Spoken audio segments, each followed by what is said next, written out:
You, John Fitzgerald Kennedy, do solemnly swear.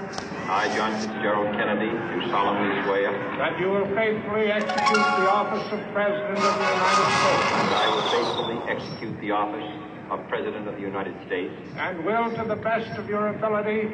And will, to the best of my ability. Preserve, protect, and defend the Constitution of the United States. Preserve, protect, and defend the Constitution of the United States. So help you God. So help me God.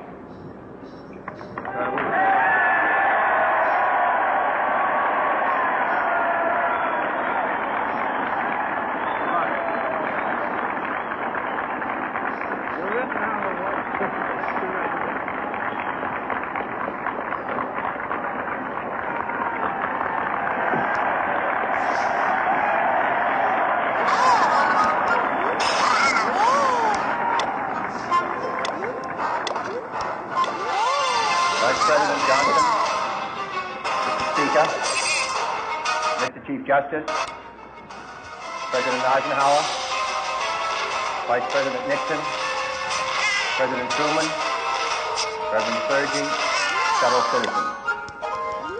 Hey! We observe today not a victory of party, but a celebration of freedom, symbolizing an end as well as a beginning, signifying renewal as well as change.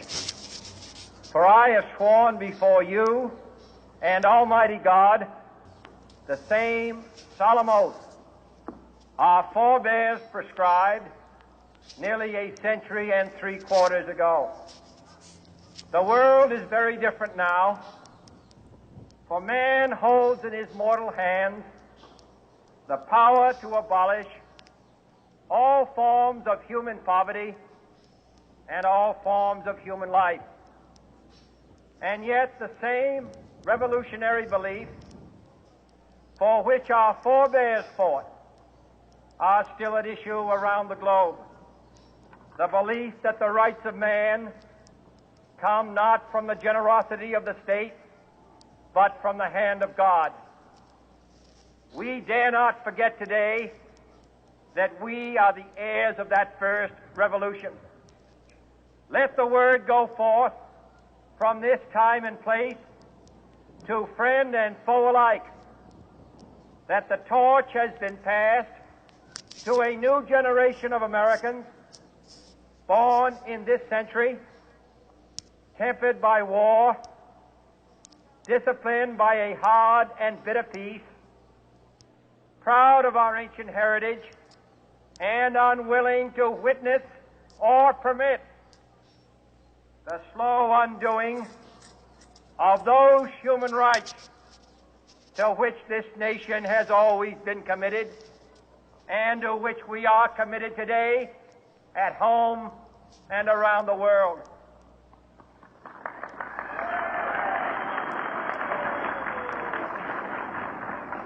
Let every nation know, whether it wishes us well or ill, that we shall pay any price, bear any burden, meet any hardship, support any friend, oppose any foe to assure the survival and the success of liberty.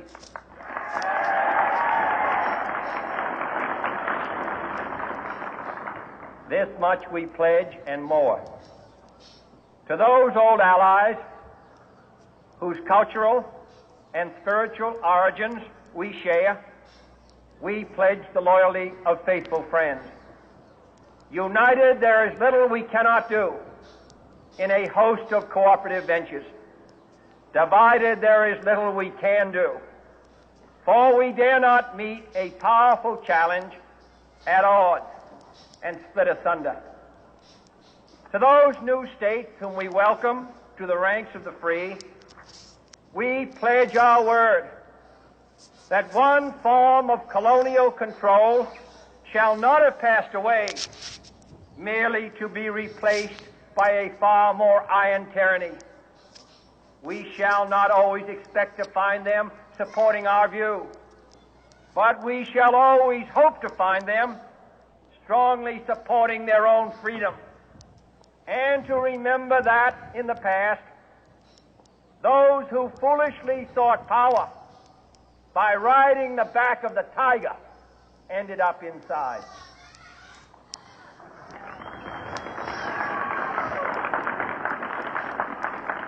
To those people in the huts and villages of half the globe struggling to break the bonds of mass misery, we pledge our best efforts to help them help themselves for whatever period is required, not because the communists may be doing it, not because we seek their votes, but because it is right. If a free society cannot help the many who are poor, it cannot save the few who are rich.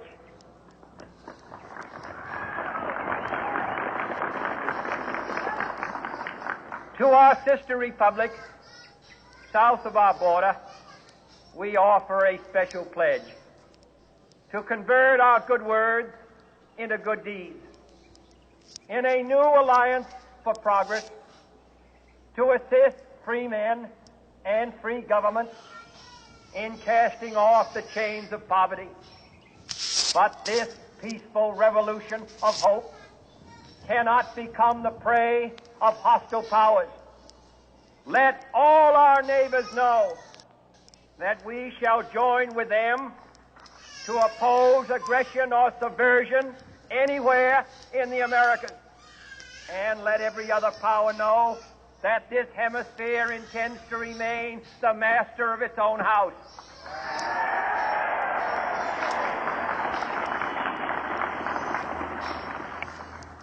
To that World Assembly of Sovereign States, the United Nations, our last best hope, in an age where the instruments of war have far outpaced the instruments of peace, we renew our pledge of support to prevent it from becoming merely a forum for invective, to strengthen its shield of the new and the weak, and to enlarge the area in which its writ may run. Finally, to those nations who would make themselves our adversary, we offer not a pledge, but a request that both sides begin anew the quest for peace.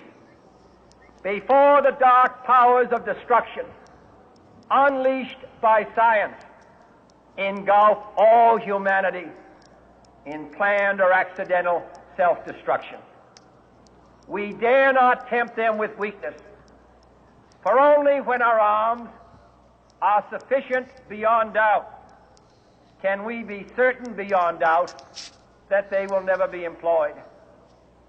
But neither can two great and powerful groups of nations take comfort from our present course, both sides overburdened by the cost of modern weapons, both rightly alarmed by the steady spread of the deadly atom, yet both racing to alter that uncertain balance of terror that stays the hand of mankind's final war. So let us begin anew, remembering on both sides that civility is not a sign of weakness, and sincerity is always subject to proof.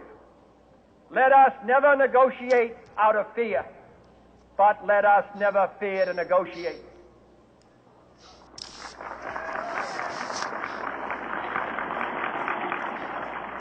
Let both sides explore what problems unite us, instead of belaboring those problems which divide us. Let both sides, for the first time, formulate serious and precise proposals for the inspection and control of arms, and bring the absolute power to destroy other nations under the absolute control of all nations.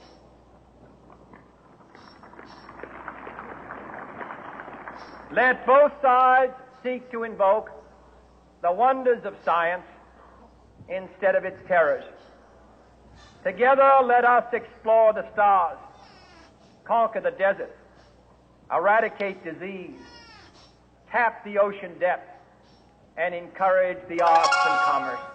Let both sides unite to heed in all corners of the earth the command of Isaiah to undo the heavy burdens and let the oppressed go free.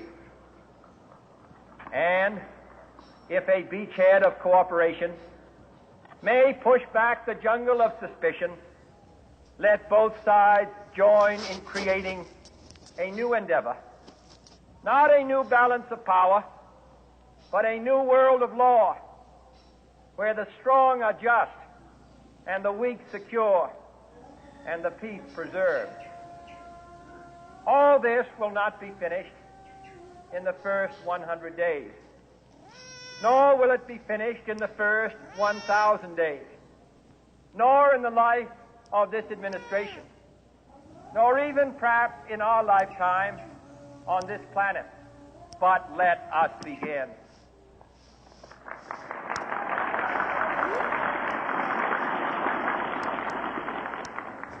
In your hands, my fellow citizens, more than mine, will rest the final success or failure of our cause. Since this country was founded, each generation of Americans has been summoned to give testimony to its national loyalty.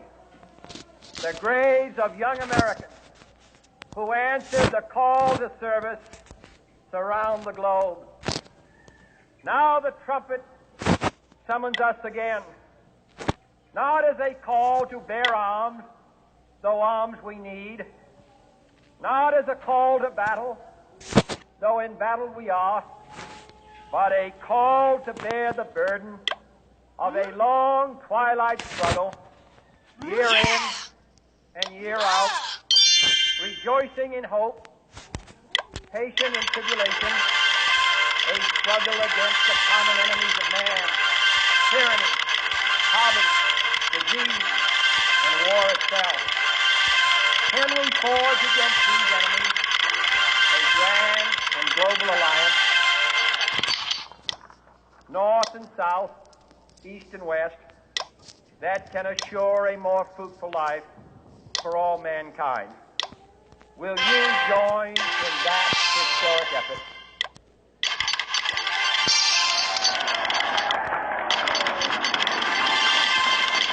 In the long history of the world, only a few generations have been granted the role of defending freedom in its hour of maximum danger. I do not shrink from this responsibility. I welcome it.